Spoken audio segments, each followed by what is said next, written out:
Welcome to Gospel Tangents, the best source for Mormon history, science, and theology. I'm Rick Bennett. What was Joseph Smith Jr.'s religious life like? It turns out his parents were quite different religiously.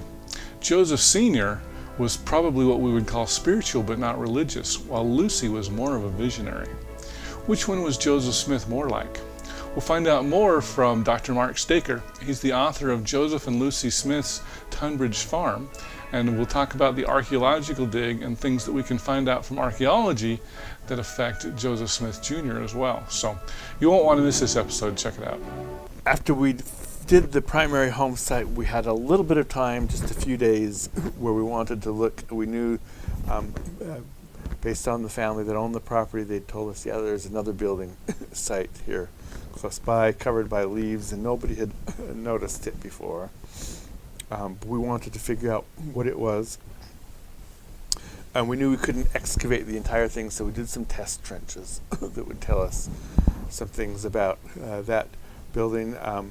It's an outbuilding, but it turned out to be really important to the story because, as I mentioned earlier, we knew that the Smith family had turned their hills into pasture where they had cattle and that they hadn't plowed it regularly. Well, Lucy says in her account that after she and Joseph married, that her husband turned to cultivating the land.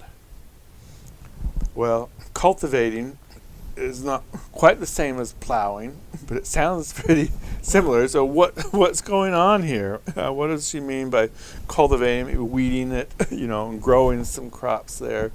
And yet they have to be perennials because he's not plowing every year. 6 or 7 years of plowing would have pretty much worn those little bumps away, and so you wouldn't have that uneven surface. Well, we knew from the local town historian, Euclid Farnham, that hops were the first cash crop in Tunbridge. And so that was something we were interested in. Okay, well, are they going to grow hops? And we knew just from the history of Vermont and of this area that apples were also a major crop in the area. And actually there are apple trees growing wild on the property, and we did some research on those, and we're able to identify the varieties. They're all early varieties that were being grown when the Smith family settled the property. One of the varieties actually originated down in eastern Massachusetts. It could well have been brought up with them when they moved north, and so we knew we had these two options. It could be apples or it could be hops. And then there are potentially other options that we don't haven't yet identified, but we don't know what those might be. But we were interested in those as we began to excavate this other building. We did the test trenches. And we confirmed that this building had been used to house a kiln of some type. We found they'd taken mortar and leveled off part of the flooring so that it was all level for something heavy that needed to be kept level and couldn't be even just thrown on a dirt floor. But most of the floor had been originally dirt, and we could confirm that. So we knew it hadn't been used as a cooper shop. You can't do coopering on a dirt floor. You get dirt in those staves, and you don't get a tight barrel. It leaks all over. Oh, yeah, because the barrel making, essentially. Yeah, cooper is barrel making, and so we knew that hadn't been done there. We knew it wasn't a barn. Barns also had dirt or wood floors, and they weren't used to house animals at the time. You did that in a stable. And in a stable, you don't build. These foundations were massive, 20 inches wide and a good 30 inches deep in some areas. You're not going to do that for your stable. So those options were eliminated, and it left hops and apples as our two options. They had some kind of a kiln or some kind of an apple press where they were drying hops, or they were pressing apples and making apple cider. Okay. So it could have been both, or do you think it was one or the other? Could have been both, but probably more likely one or the other, because you're not going to have a kiln and an apple press in there, but you're going to have one or the other. Kiln makes the most sense, and the reason is because you can take that kiln then and dry ginseng. Okay. Ginseng takes you 45 days to dry to get ready for market, just hanging it up. As they say, like tobacco, you have a string, you hang all your ginseng roots up on these strings, and it takes all that time to dry it, and you need the space and everything, and and Joseph Smith Sr. did thousands of pounds of it. Well, and ginseng's where he had his big financial disaster, right? Yep, and so we know that he had ginseng. We've gone through that whole process too, and how much would he have processed? How would he have done that? Where would he have done that? And this is the perfect place for him to take care of that. And so that connection of most likely hops and needing a place for ginseng suggests that this was an oast. An oast was a building that you built to dry hops in. Okay. There are still surviving oasts in the area from that time period. We need to do some more research. We need to do a pollen study to confirm that, and hopefully that's underway. We're trying to get some grant money to do that. And see so this is an ongoing project still. It's ongoing. There's more to learn. Is this going to eventually be like a big visitor center where you're going to recreate the This home? is privately owned property, just from Scott and Patricia Beavers, who let us do research there, and so it was just letting you be nice. It was our own work of scholarship that we wanted to know more about the family in this setting. Interesting. So we learned details about that factory, that additional building, its size, dimensions, maybe potentially some of the ways that it was used. We were able to document that as well. And that's discussed in the book too. And then there's, excuse me, the whole picture of this property as we figured it all out, how did it all look, what's where, helped us then suggest some things about the history of the family and the site. And one of those is that Lucy Mack Smith has a dream right before, after the family gets involved in ginseng, end up losing everything in the process. And that's a whole interesting story in and of itself. But I know Richard Bushman talks about that because that was a big deal because it basically decimated them financially, right? It did. It did. Took everything that they had and then some. And so it was very devastating. They had to sell their property and leave this site. And right before that happens, Lucy talks about going out into a grove and praying. And then she has this dream. Well, because we understood the property, she talks about these cherry trees, blossom and so on. We could place her down in the cemetery. She'd gone to the cemetery to pray. Why there? They had a child born before Asel, or before Alvin. And we know that other people were buried in that cemetery. His headstone doesn't survive. Probably was just made out of wood.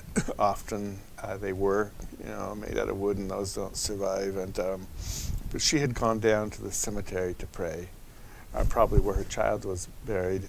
And after that, she goes home and has a dream.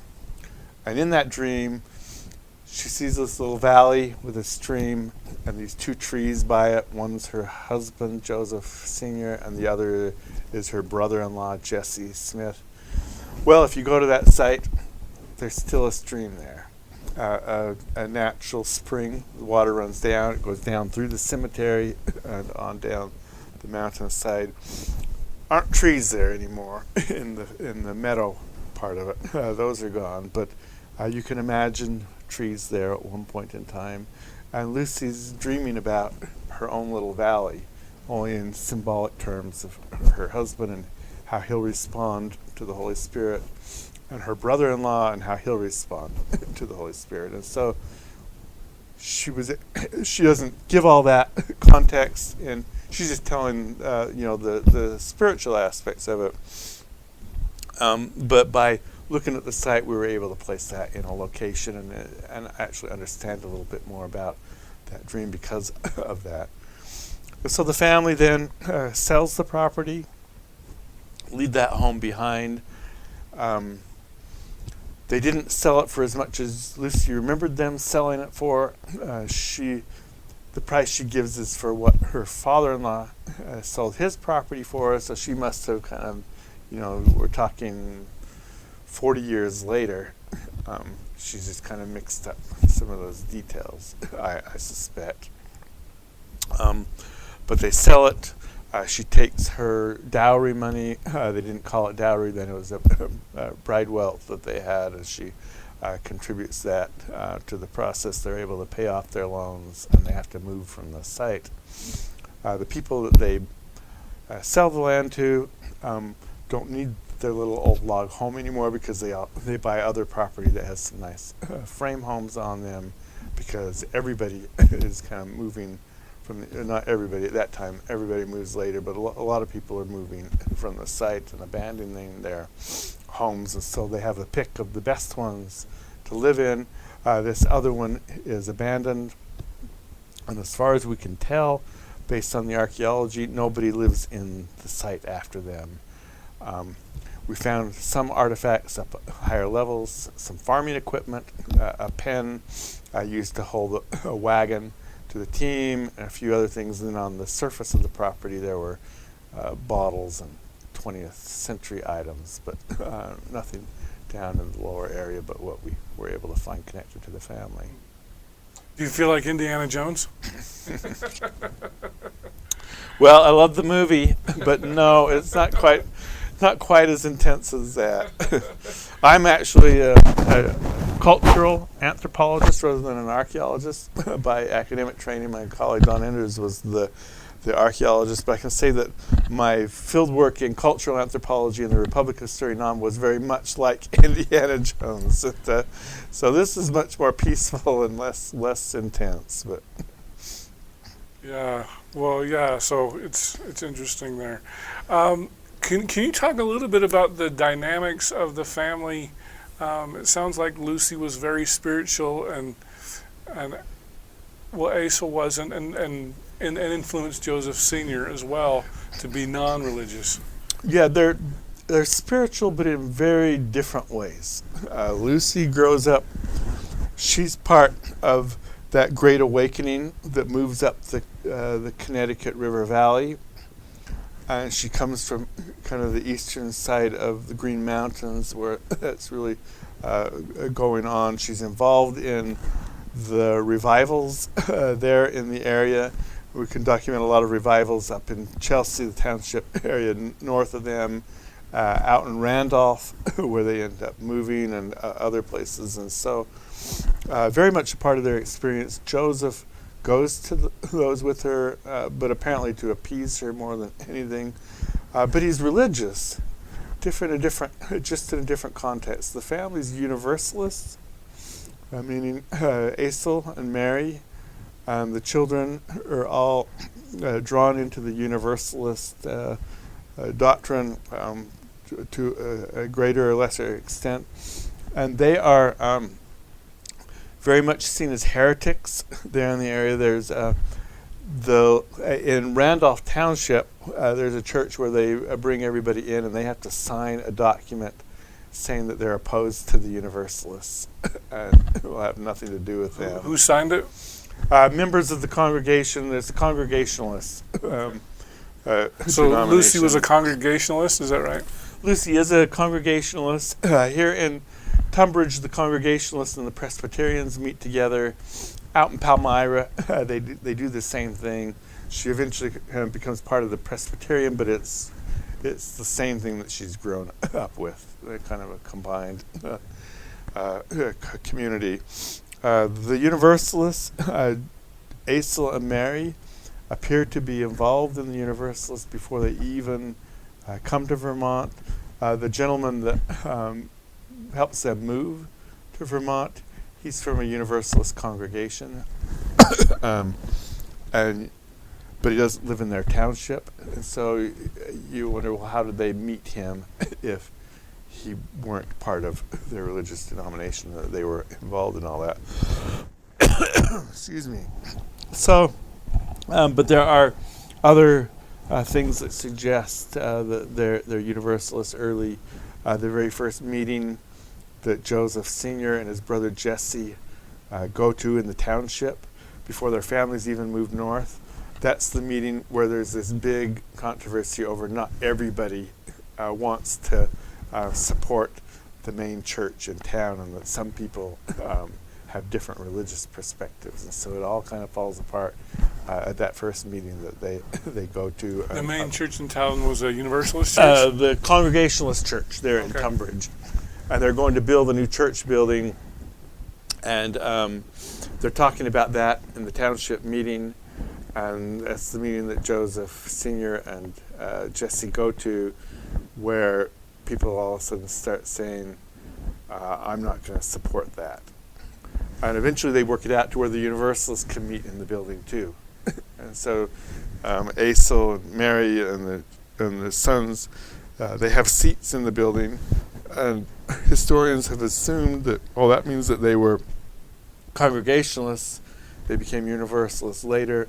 No, the Universalists are using the building too. So they have assigned seats because they helped build the building and are involved in the community. Okay. But it's a community church and not a denominational church. Okay. Yeah, that makes sense, especially where resources are poor. You'd share a church even if you didn't have it. And they do that initially, but yeah. So. I hope you enjoyed our conversation with Dr. Mark Staker. In our next conversation, I asked Mark if Joseph was more similar to Joseph Sr. or to Lucy. By the time he's having his visions, that he's moved fully into his mother's camp in a lot of ways, but there are enough differences between the two that it makes him feel like he's unsure about sharing this with his family until he's encouraged to do so. If you'd like to hear the entire interview uncut, please subscribe for just $5 a month at patreon.com/gospeltangents, and you can hear the entire interview before everybody else.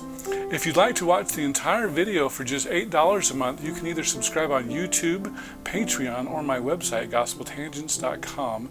Just click the yellow subscribe button, and I'll add you to our Gospel Tangents Insiders group so that you can see entire videos.